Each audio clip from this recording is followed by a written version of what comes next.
bien, el día de hoy veremos el tema de ¿quiénes fueron los primeros habitantes de mi entidad?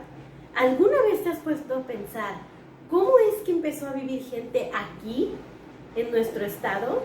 Bueno, te cuento, hace algunos 40,000 años, unas personas que vivían en Asia pudieron cruzar gracias a la era del hielo por el estrecho de Bering y llegar entonces a lo que hoy sería el continente americano.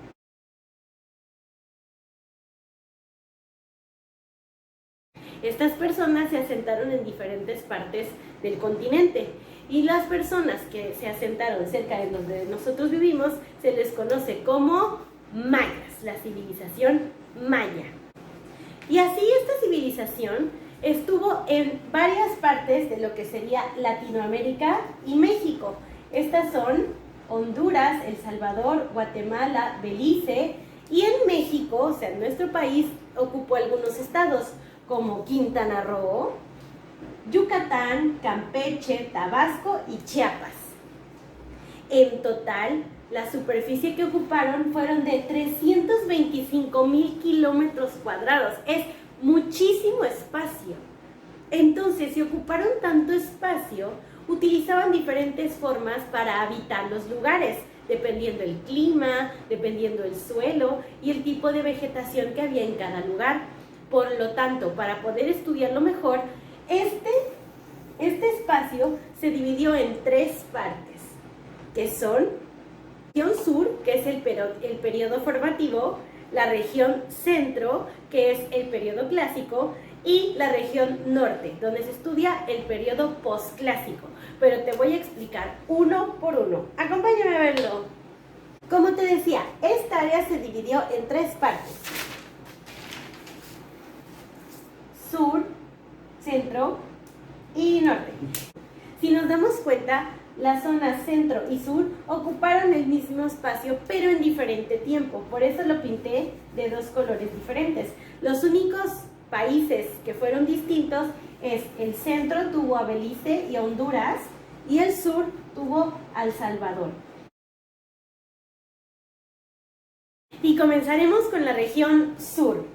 La región sur comprende el espacio de El Salvador, Guatemala y Chiapas. En este espacio se hizo el periodo formativo.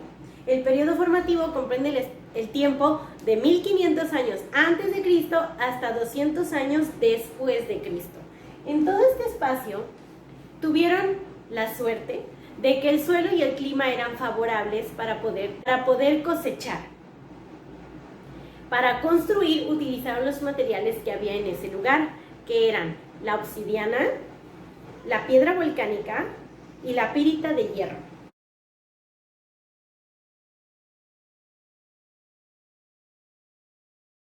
Como moneda de cambio, ellos utilizaban otros recursos del lugar, como la jadeíta y las plumas de quetzal. Durante el periodo formativo, los mayas tuvieron mucha influencia de los olmecas, pero no tenían todavía una identidad. Se basaban en la construcción que tenían los olmecas. Ellos tenían lo que era la bóveda o el arco falso. Eso fue lo único que los mayas hicieron como propio. En ese tiempo, sus templos eran simplemente rocas apiladas y tenían madera o palma de guano como techo. Sin embargo, aunque fue hace muchísimo tiempo, ellos comenzaron a tener un buen sistema numérico. Su sistema numérico era vigesimal, es decir, de 20 en 20. El de nosotros va de 10 en 10, así que ellos lo hacían un poco más complejo. También observaban las estrellas y pudieron conocer mucho acerca de las 4 estaciones del año. Por lo tanto, sus cosechas eran tan abundantes. El sitio más representativo de ese periodo formativo se encuentra en Guatemala y se llama Cuminaljuyu.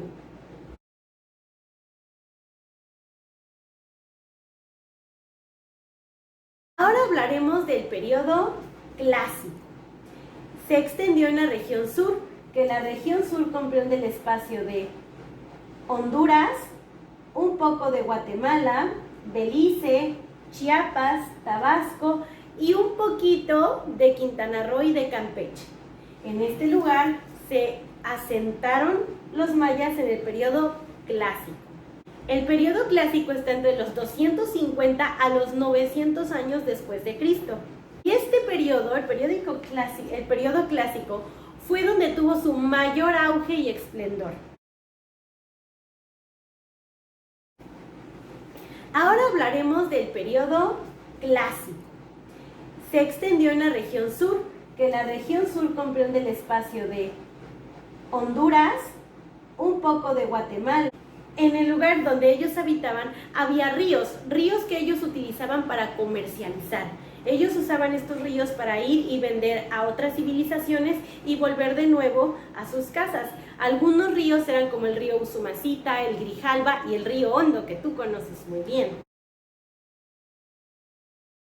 En este punto, en el periodo clásico, los mayas dejaron de tener influencia por parte de los olmecas y crearon una identidad propia.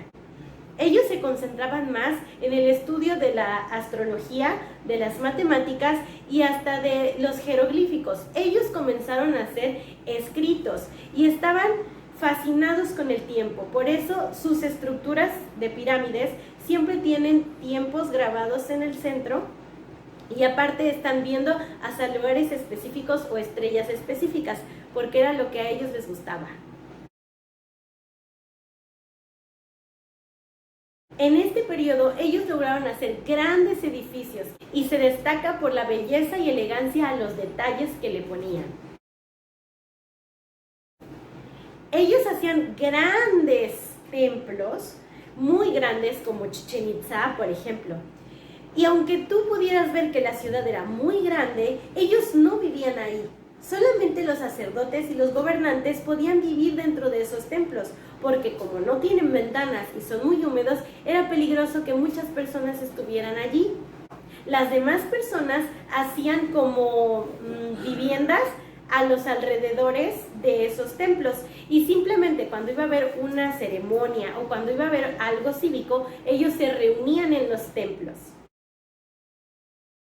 Algunos de los sitios arqueológicos más importantes del periodo clásico fueron Palenque, Piedras Negras, Yaxchilán, Tikal, Bonampak, Quiriguá. Y en nuestro estado, justo en Quintana Roo, está Sitpanché y Conjunlich. Realmente no se sabe qué fue lo que hizo que en el periodo clásico, que estaban en su mayor auge, hubiera de pronto una decadencia y entonces empezaran a disminuir la cantidad de mayas y de producción que ellos tenían. Hay muchas teorías. Y por último, la región norte. La región norte estuvo en Quintana Roo, Yucatán y Campeche. Y el periodo fue el posclásico, que comprende el tiempo entre los años 900 y 1542 después de Cristo. En este momento los mayas ya habían pasado por algunas transformaciones, desde los olmecas, luego su propia identidad, y en este punto ellos habían tomado un poco de creencias y valores de los toltecas. Entonces fue cuando conocieron a los mayas Itzay. Ellos habitaban en la parte que estaba cerca del río y de la costa. Se les llamaba brujos de agua. Ellos, los Itzays, se trasladaron a lo que hoy sería Yucatán y la parte de Quintana Roo y fue donde empezaron a hacer una nueva fusión para hacer mayas Itzay. Uno de los cambios más importantes que hubo en el periodo posclásico fue una nueva deidad que se llamaba Quetzalcóatl, o también lo llamaban Kukulcán, que lo traducimos a la serpiente emplumada. Lo que hizo el cambio es que la serpiente emplumada pedía sacrificios humanos como parte de su ritual. Por lo tanto, los mayas pasaron de ser gente pacífica y a simplemente ser agricultores, a ahora entrar en guerras. Esto para obtener algunos esclavos y luego poder sacrificarlos para su nueva deidad, Quetzalcóatl o Kukulcán. Cuando ellos comenzaron a tener guerras, pues también hubieron persecuciones a su civilización, por lo tanto empezaron a construir de manera diferente. Se situaron en lugares estratégicos y amurallaban toda la ciudad, entonces cuando querían invadirlos era difícil. Un ejemplo de esos es Tulum, que tiene un gran sitio arqueológico cerca del risco que da hacia el mar, y aparte lo tienen amurallado, por lo tanto no podían entrar por tierra ni por agua. En estos años ya hubo como una civilización gubernamental más establecida. Se llamaba la Triple Alianza. La Triple Alianza conformaba Chichén Itzá, Mayapán y Uxmal. Estos tres gobernaban toda la península de Yucatán, o todo el espacio que vemos de este color morado. Sin embargo, hubo una discusión entre ellos y se dividió en 16 señoríos distintos. Y se ven así.